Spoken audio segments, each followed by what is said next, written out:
Hello, আসসালামু আলাইকুম। আমি সাজু ইসলাম। আজকে আবার চলে আসলাম আপনাদের সামনে বুক কভারের একটি টিউটোরিয়াল নিয়ে। আজকের পর্বে আমরা কিভাবে এরকম বুক কভার ডিজাইন করতে হয় সেই জিনিসটা দেখব এবং শিখব। আর বুক কভার ডিজাইন করা শিখলে আপনারা যেমন মার্কেট প্লেসে কাজ পাবেন, ঠিক তেমনই আপনারা লোকাল ক্লায়েন্টেরও কাজ করতে পারবেন। বাংলাদেশে প্রচুর পরিমাণে এরকম স্টোরি বুক কভার প্লাস অন্যান্য সিম্পল বুক কভারগুলো ডিজাইন করানো হয়ে থাকে। সো এই বুক কভারটা আমি কিভাবে ডিজাইন করেছি এবং কি কি ফন্ট ইউজ করেছি সেই জিনিসটি আজকে আপনাদের দেখাবো। তো বুক কভার ডিজাইন করার জন্য প্রথমে আমাদের একটা পেজ সেট আপ করে নিতে হবে, ডকুমেন্ট সেট আপের দরকার আছে। তো এর জন্য আমরা চলে যাব ফাইল থেকে নিউয়ে চলে যাওয়ার পরে আমরা অবশ্যই পিক্সেল থেকে ইঞ্চি করে দিব, এবার ইঞ্চিতে কাজ করব এবং আমরা ওয়াইডে দিব 13 এবং হাইটে দিব 9। দেন আমাদের আর্টবোর্ড অবশ্যই একটাই থাকবে, এটা চেঞ্জ করার আমাদের দরকার নাই। ওয়াইডে 13 হাইডে 9 দিব। দেন আমাদের ব্লিড নিতে হবে 0.125 করে, 0.125। চারপাশে আমরা 0.125 করে ব্লিড নিব। দেন আমরা ক্রিয়েটে ক্লিক করব, তাহলে আমাদের সামনে এরকম একটা পেজ ওপেন হবে। দেন তারপরে আমাদের কাজ হচ্ছে আমাদের আগে বইয়ের যে দুই সাইড এবং মাঝখানের যে ভাঁজ করার জন্য যে মাঝখানে একটা ট্রিম থাকে সেইটা তিনটা একসাথে নিয়ে নিতে হবে। এর জন্য আমরা প্রথমে রেক্টেঙ্গেল টুলটা নিয়ে ক্লিক করব, ওয়াইডে দিব 6 এবং হাইটে দিব 9। দেন ওকে প্রেস করব। 6 অ্যান্ড 9 পেজের সাথে আমরা কি করব, অ্যালাইন করে দিব। অ্যালাইন টু পেজ করে আমরা পেজের সাথে অ্যালাইন করে দিই। এই সাইডে নিয়ে আসলাম। কালারটা যদি আমি চেঞ্জ করে দিই তাহলে ভালো বুঝতে পারবেন। ওকে, দেন আমরা কি করব, সেম জিনিসটি আমরা অপোজিটে কপি করে নিব। অপোজিটে আমরা আরেকটা কপি করে নিলাম। তাহলে কি হলো, 6 6 ওয়াইডে 6 6 কত হলো, আমাদের 12 হলো। আর মাঝখানে থাকে কত, 1, সেইটা। এর জন্য আমরা 13 নিয়েছিলাম। আর মাঝখানের একটা হচ্ছে আমাদের ওই যে ভাঁজ হবে যে বইটা, সেই যে মাঝখানের যে পেজের যে গ্যাপটা থাকে সেই গ্যাপটা। সো এটা হচ্ছে আপনার পেজ দুইয়ের উপর ডিপেন্ড করে। যদি পেজ বেশি হয় তখন আপনারা 1-এর জায়গায় বাড়ায় নিতে পারেন, আবার পেজ কম হইলে আপনারা কমায়ও নিতে পারেন, হাফও নিতে পারেন বা 0.25ও নিতে পারেন। সো আমি মনে করছি আমার পেজ অনেক বেশি, যার কারণে আমি এখানে 1 ইঞ্চি নিয়েছি। সো আমি চাইলে এটা এখান থেকে এইভাবে কপি করে এইভাবে দিয়ে দিতে পারি, বা আমরা চাইলে 1 ইঞ্চি ওয়াইড এবং হাইটে 9 ইঞ্চি দিয়ে আমরা মাঝখানে এখানে আরেকটা কপি নিয়ে আসতে পারি। তো আপনারা বুঝতে পারছেন তো, বইয়ের যে একটা শেপ, এই শেপটা কিন্তু চলে আসছে আমাদের অলরেডি। এখন আমাদের আরেকটা কাজ করতে হবে, সেটা হচ্ছে আমরা এটার মাঝখানে যে সেফ এরিয়া নিতে হবে, তাছাড়া আমরা কাজ করতে পারবো না। সেফ এরিয়া নেওয়ার জন্য আমরা কি করব, এটা সিলেক্ট করব, সিলেক্ট করে পাথ, অবজেক্ট থেকে পাথ থেকে অফসেট পাথে চলে যাব এবং আমরা দিব -0.4। -0.4 দেওয়ার পরে আমরা ওকে প্রেস করব। আর এটা সিলেক্ট করে আমরা রাইট ক্লিক করে মেক গাইড করে দিব। দেন সেম একই কাজ করব এই সাইডে, object path, offset path -0.4, okay right click make guide. Then মাঝখানের জন্য object path, offset path -0.4, okay then right click, sorry এখানে -0.2 নিতে হবে। Object path, offset path -0.2, okay make guide. So এই হলো আমাদের ফুল সেট আপটা। আমাদের বইয়ের যে কভারের জন্য আমরা ফুল সেট আপ করে ফেলেছি। এবার হচ্ছে আমাদের ডিজাইনের পালা। এখন অনেকে আছে যারা সিম্পল ডিজাইন করে, তাদের জন্য আমি যদি দেখাই আপনাদের,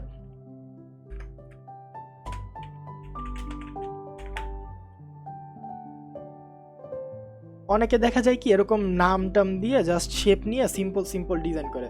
সো সেগুলো আমরা শেপ নিয়ে ডিজাইন করে ফেলবো। আর স্টোরি বুকগুলোতে কিছু আপনার স্টোরির উপর ভিত্তি করে একটা পিকচার থাকে বা একটা ডিজাইন থাকে, সেই ডিজাইনটা আপনারা চাইলে আমি এখন যে কাজটা করবো সেইভাবে করতে পারেন। আপনারা বিভিন্ন স্টোরির উপরে আপনারা স্টোরিটার উপরে রিলেটেড একটা ইমেজ ডাউনলোড করে সেটা দিয়ে কাজ করতে পারেন। যেমন আমি যদি দেখাই, ফাইল থেকে আমরা কি করব, প্লেসে চলে যাব। প্লেসে চলে যাওয়ার পরে আমরা একটা ইমেজ আমার একটা আগে থেকে ডাউনলোড করা, সেটা ক্লিক করে আমরা লিঙ্ক অপশনটা উঠিয়ে দিব। দেন প্লেসে ক্লিক করে আমরা এখানে ক্লিক করব, তাহলে কি হবে, আমাদের একটা ইমেজ চলে আসবে। সো আমি যে ডিজাইনটা করেছি সেটার নাম হচ্ছে সাইলেন্ট কিলার। একটা কিলিং বা কিলার ভাব আছে, যার কারণে আমি এরকম একটা ইমেজ জাস্ট গুগল থেকে ডাউনলোড করে নিয়েছি। এটা হচ্ছে 3 হ্যাকারের একটা ইমেজ। সো আমরা এই পিকটা নিয়েই ডিজাইনটা করব। তো এখন আমরা পিকটা প্লেস করে নিলাম। কিভাবে করেছি দেখেছেন, ফাইল থেকে প্লেস থেকে জাস্ট আপনার ওই ইমেজটা বা পিকচারটা আপনার সিলেক্ট করতে হবে। সিলেক্ট করার পরে লিঙ্ক অপশনটা উঠিয়ে দিয়ে দেন প্লেসে ক্লিক করব, প্লেস করে নিব। সো আমরা একটা ইমেজ নিয়ে আসলাম। এখন আমাদের ইমেজটা ক্লিক করে আমাদের অবশ্যই ইমেজ ট্রেস করে নিতে হবে। ইমেজ ট্রেসের জন্য আপনারা উইন্ডো থেকে ইমেজ ট্রেস নামে যে অপশনটা আছে সেটা নিয়ে আসতে পারেন, এই যে ইমেজ ট্রেসটা। সো ইমেজ ট্রেস আনার পরে আপনারা কি করবেন, ডিফল্টে থেকে আপনারা হাই ফিডেলিটি ফটো করে দিবেন। দেন আপনাকে একটু সময় ওয়েট করতে হবে, একটু লোডিং নিবে। লোড নেওয়ার পরে আপনারা এক্সপান্ড করে দিবেন। এক্সপান্ড এখান থেকেও করতে পারেন বা আপনারা অবজেক্ট থেকে এক্সপান্ড করে দিতে পারেন। এক্সপান্ড করে দেওয়ার পরে আপনাদের ইমেজটা হয়ে যাবে ভেক্টর। আগে রাস্টার ছিল, সেটা ভেক্টর হয়ে যাবে। দেন আপনারা এই ইমেজটা নিয়ে কাজ করতে পারেন। এবার আমরা কি করব, ইমেজটা প্রথমে আমাদের পেজে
আমি যখন ডিজাইন করেছিলাম তখন আমি ব্যাক সাইড করি নাই, আমি জাস্ট একটা সাইডই করেছিলাম।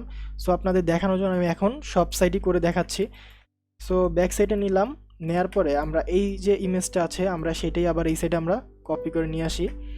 নিয়ে আসার পরে আমরা এইটার অপাসিটি কমিয়ে দিব। এবার অপাসিটি করে দিব লাইক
করতে হবে। আমি জাস্ট দেখাচ্ছি এই ডিজাইনটা কিভাবে করেছি। আপনারা আপনাদের মতো অন্য সব ইমেজ টিমেজ নিয়ে আপনারা ডিজাইন করবেন। আইডিয়া পুরোটাই ডিপেন্ড করে আপনার উপর। আপনি যত সুন্দর আইডিয়া জেনারেট করতে পারবেন তত সুন্দর ডিজাইন করতে পারবেন। ব্লাড, ওকে। সো এই হ্যান্ডটা আবার এই সাইডে দিয়ে দিতে পারি।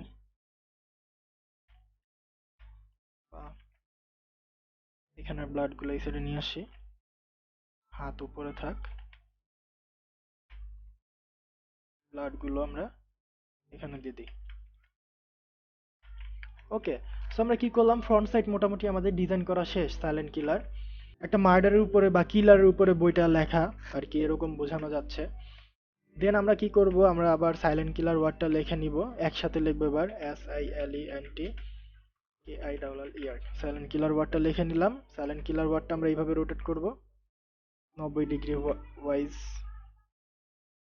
রোটেট করার পরে বড় করে নিব, বড় করার পরে আমরা সাইলেন্ট কিলারটা বসিয়ে দিব মাঝখানে, আউটলাইন করে ফেলি, কন্ট্রোল শিফট ও প্রেস করে দেন কালারটা দিয়ে দিব সাইলেন্ট কিলার। এটা হচ্ছে মাঝখানের যে পার্টটা আছে সেটার জন্য ছোট বড় করে নেবেন যাতে এদের বাইরে চলে না যায়। মিডল ওয়াইজ করে দেই, মিডল মিডল মিডল করে দিলাম।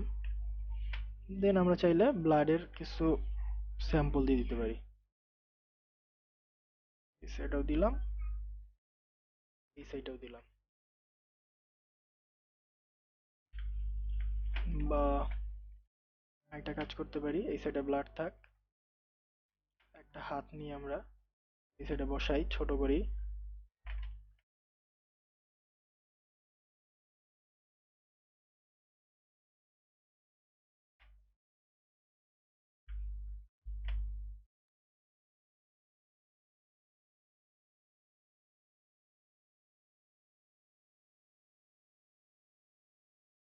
ওকে, সো আমাদের মাঝখানের কাজটাও করা শেষ। এবার হচ্ছে আমাদের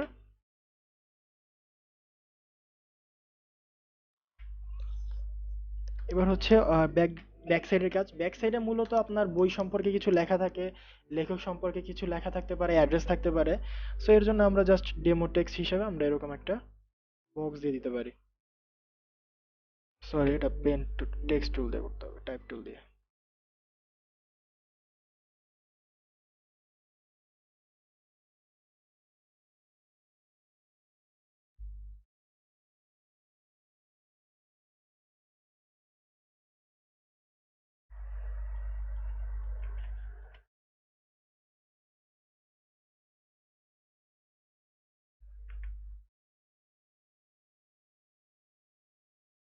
সো এখানে জাস্ট এই বইয়ের সম্পর্কে কিছু লেখা আছে বা লেখক সম্পর্কে কিছু লেখা আছে, আপনারা বা পাবলিকেশন কোন কোন পাবলিকেশনে আপনার বইটা পাবলিশ হবে সেই পাবলিকেশন সম্পর্কে কিছু লেখা আছে, এরকম কিছু লেখা থাকে বইয়ের পিছনে। সো এই হচ্ছে আমাদের ডিজাইন, খুবই সুন্দর একটা ডিজাইন হয়েছে। সো এটা হচ্ছে আমাদের ফ্রন্ট সাইড, এটা ব্যাক সাইড, এবং মাঝখানের এই যে ট্রিমটা বা মাঝখানের যে আমাদের ভাঁজের যে অংশটা থাকে সেই অংশটা এটা। সো খুবই ইজি ওয়েতে আমরা ডিজাইনটা করে ফেললাম, খুবই সুন্দর একটা ডিজাইন। সো আপনারা প্র্যাকটিস করবেন, যদি নর্মাল কোনো ডিজাইন হয় লাইক এরকম, তাহলে আপনারা জাস্ট টেক্সট এবং শেপ ইউজ করে করতে পারেন এই যে এরকম। আর যদি কোনো স্টোরি টেলিং বা স্টোরির উপরে বইয়ের কভার ডিজাইন করেন তখন আপনারা এরকম স্টোরিটার উপরে রিলেটেড একটা কপিরাইট ফ্রি ইমেজ ডাউনলোড করে নিতে পারেন, বা আপনারা যদি নিজেরা ইলাস্ট্রেশন করতে পারেন তাহলে তো আরও ভালো। আর তা না হলে আপনারা এরকম স্টোরিটার উপর রিলেটেড আপনারা বিভিন্ন কপিরাইট ফ্রি ইমেজ পাওয়া যায়, পিক্সাবেতে আছে, বিভিন্ন জায়গায় আছে। সো সেইখান থেকে আপনার কপিরাইট ফ্রি ইমেজটা ডাউনলোড করে আপনারা সুন্দর করে এরকম ডিজাইন করতে পারেন, যেমন আমি এখানে করলাম আর কি। আমাদের সাইলেন্ট কিলার এইটা কিন্তু আমাদের একটা ইমেজ, আমি যদি আপনাদের দেখাই, এটা হচ্ছে আমার ডেস্কটপে আছে, সো এই যে পিক নামে, এটা কিন্তু আমাদের একটা ইমেজ। তো ইমেজটা নিয়ে আমরা কাজ করে এত সুন্দর একটা বইয়ের কভার ডিজাইন করে ফেলেছি। তো আজকের ভিডিওটি এ পর্যন্তই। যদি কোথাও বুঝতে সমস্যা হয় আমাকে অবশ্যই কমেন্ট করে জানাবেন, বা আমাদের গ্রুপে পোস্ট করতে পারেন, বা আমাকে পার্সোনালি ফেসবুক পেজে মেসেজ দিতে পারেন। আর ভিডিওটি ভালো লাগলে অবশ্যই একটা লাইক করবেন, কমেন্ট করে জানাবেন কেমন লেগেছে। আর চ্যানেলে নতুন হয়ে থাকলে চ্যানেলটি অবশ্যই সাবস্ক্রাইব করে পাশেই থাকবেন। দেখা হবে আগামী ভিডিওতে। আল্লাহ হাফেজ।